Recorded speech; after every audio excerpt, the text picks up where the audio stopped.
Hey guys, how's it going? Hope you all are doing good. And just like that, iPhone 15 Pro seems to be doing good too. Well, a 2023 iPhone, the first iPhone to feature a few new things. And there's literally a lot to talk about this iPhone. So I want this video to be part my personal thoughts and experiences and part whether you can choose to buy it in 2026. Trust me, this phone is simply great. I have long history that evidently shows how this phone came to be a perfect for me earlier and not as perfect now, but still really great. Okay, hear me out. So iPhone 6s Plus was my first ever iPhone I used personally. I was okay with that big form factor. Then later in 2019, I upgraded to the iPhone 11 Pro Max. Same size, but a much better overall. Felt like a perfect upgrade, but over time, it started to feel a bit big and heavier. But then luckily, following year, Apple released the 12s with new sizes. But the real perfect upgrade for me came with the next odd, the iPhone 13, which in terms of size, battery and power was well balanced, lighter to hold, smaller notch and strong performance. It felt worth it from every angle and almost as same as my bigger 11 Pro Max but shrunk down. With one less camera and that premium stainless steel build and matte finish felt like a good enough trade-off. But when Apple announced the iPhone 15 Pro, the bezel on the 13 started to grow on me. It felt thick because the 15 Pros, which is still my daily, offered much slimmer bezels, lighter, smaller form factor, mainly because of those bezels, plus the A17 Pro, titanium, the triple camera setup. I just had to get it. It felt amazing to use a Pro again with all those improved features and in the best size I could have ever imagined for myself. But then came the iPhone 16 Pro the next year, slightly taller, even slimmer bezels, and honestly, a near perfect size to display ratio. Suddenly, the 15 Pro started to feel smaller. I am the man of thinner bezels displays. Truth be told, 15 Pro felt obsolete to look at and it hurt. Those thin bezels did not look as thin anymore, so the perfect journey ended. This is my personal take on the iPhone 15 Pro and my time with it, but as time went on, I again got used to everything 15 Pro had offered,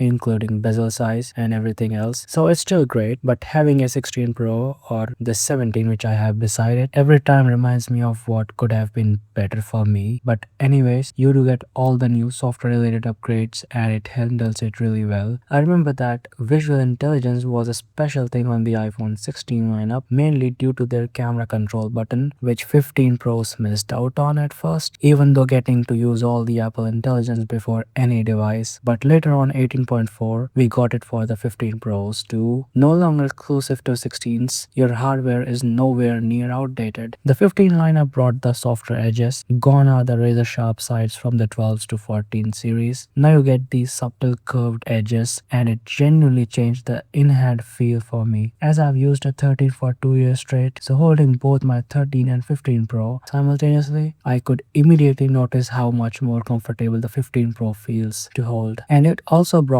titanium, which is actually better and more durable material than aluminium on the 17 lineup. I've used it without a case 75% of time. You can see I have not a single scratches or dent anywhere other than this little bruise at top right edge on the titanium and a few level 6 scratches on the glass front because I have used it without a case for many months, but most of them are on the protective glass. But at the back, the paint got little dot-like spots. These are usually caused by minor heat-related damage from using low-quality plastic or silicone cases that traps heat, which I'm gonna tell you in a detail in a minute. It's really hard to show on the camera. You can spot the white spots. Of course, no pun intended, and trust me, it has fallen several times over the past 2 years. Still looks really decent. While we are aware of the tensile strength of the Grade 5 titanium is 900 megapascals, which is 1 Newton per square millimeter, and aluminium is 500 to 600 megapascals. So it is certainly more durable to scratches and bends, even though not so new. Though it is definitely a fingerprint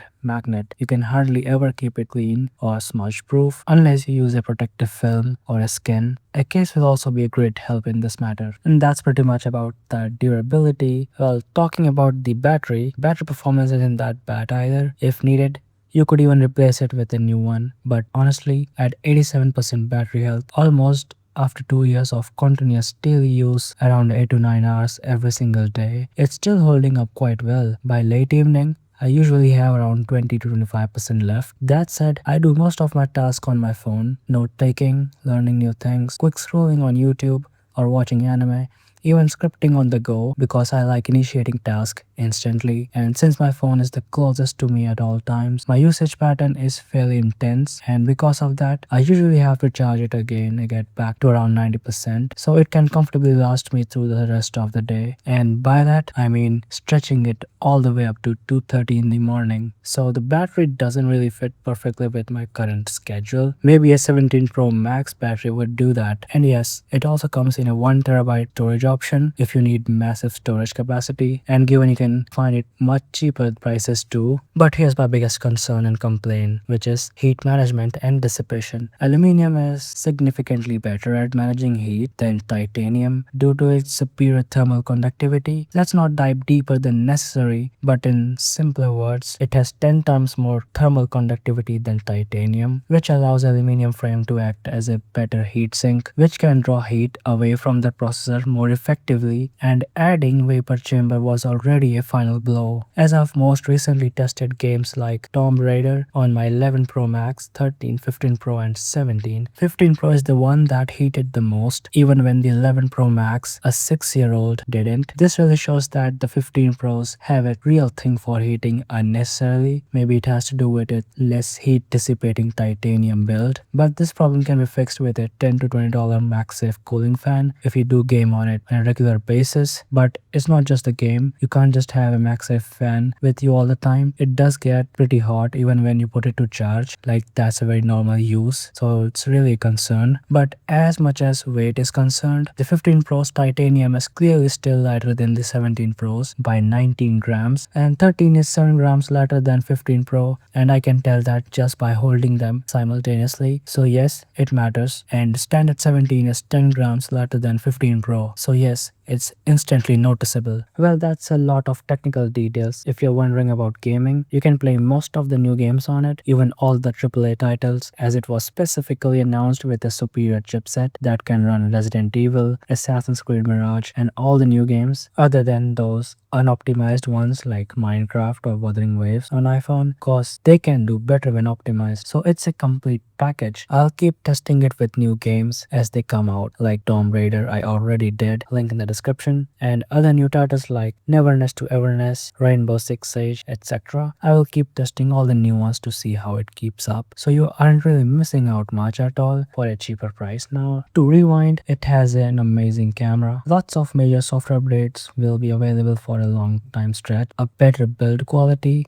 a processor that supports all the latest and greatest stuff like games, Apple Intelligence. Its size is still good enough, it's perfectly in the hand, and having less sharper edges for comfortable grip, up to a 1 TB of storage option, and not at all a bad battery by any means. What you will miss out on is a few things. No vapor chamber for better heat management. Then again, it's a thing for the 17 Pros. Maybe the camera controls, if you're into it, might feel a little smaller compared to newer iPhones, and even thinner bezels on them. So if I have to choose that one major problem which I should be absolutely needing to fix, it has to be the unnecessarily heating issues. Other than that, it's a solid upgrade even in 2026. Even if you have a 14 Pro and deeply care about the latest iOS features, it has double the RAM to do most of the stuff. You could still get it for much cheaper price now. So that's the story for today. Thanks for watching, and I'll see you in the next one. Peace.